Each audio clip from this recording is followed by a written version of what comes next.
What's up YouTube, Free Swimmer here. Start off the video, I want everybody to see that this tank is still doing very well. Any of you who followed me along, this was known as a 1210 gallon plywood aquarium system. That was because the main tank was 1,000 gallons and the sump being 210 gave me that number. A little while back, I went ahead and made a decision to downsize. I have yet to do a complete walkthrough on this to show everybody exactly what I did. However, I did downsize the main tank to 450 gallons. It's running at a little bit lower height,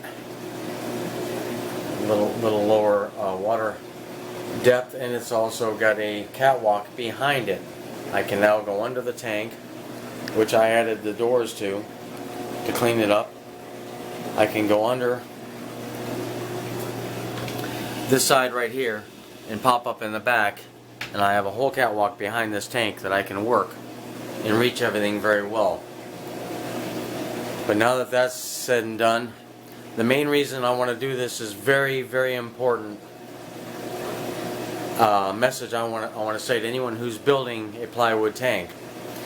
I don't necessarily recall this specifically being pointed out, but as I was thinking about it today, when you drill the plywood where your bulkheads are going to go through, like I did with 3/4 inch plywood, there is that circle of plywood that needs as important to be water sealed as the interior where the water is going to be. And as y'all were looking at, when I did videos and it showed the back of my tank, you saw big blotches. It looked kind of messy because the pond armor had gone through when I did the holes really good, and then it dripped all down the back. And the reason being is when you put a bulkhead on, you want to see if it's going to leak. With a glass tank, you put your bulkhead on, you tighten it, it's going to go through the glass and it's going to weep in the back. You're going to see it very simply weeping out the back between the bulkhead and the back of the glass.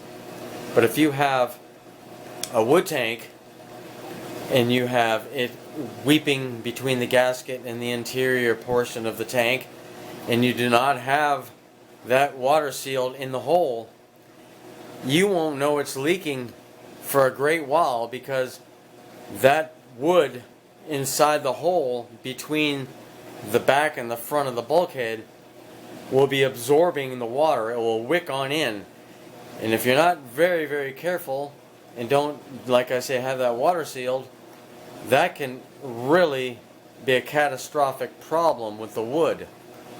It can make that wood very compromised. It can totally weaken it. It can literally explode at some point right out the back if it's not covered. So when it's water sealed very good inside there, and it does have a little bit of a weeping, it leaks just a smidgen from that gasket, it goes through and it will be just like on a glass tank. It will just drop. You'll feel a slightest moisture at the back part of the bulkhead out the back of the tank. I know this from experience.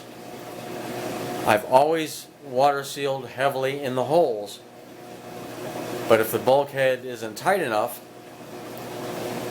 it can do that. I like to take my bulkheads and tighten them by hand to tight, fill it with water, and if it's weeping just a little bit, go a quarter turn more with a big pair of channel locks.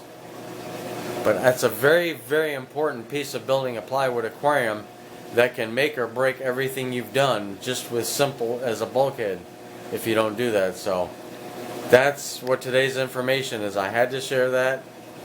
I had someone ask me that question, and it was a long-winded answer to them, but I tried to shorten it up for you and show you the tank in the office that is still running. Everybody is healthy. Everybody's doing well. I have lost one of my 2 gold severums. I have kept the one true parrot in here, the larger one, and the other one's out in the holding tank, because this guy developed an attitude towards that one. And if you remember, I had just got some smaller green severums. These three have grown huge. That one was much smaller to begin with, but it's not in a hurry to grow. My silver dollars have really grown. There is the other tiny green severum. And like I say, everybody else is doing well. I just thought I'd touch base. And finally, keep an eye on this wood, because some of it's going to get a new home. It might be a hair crowded in here for all this wood, so later.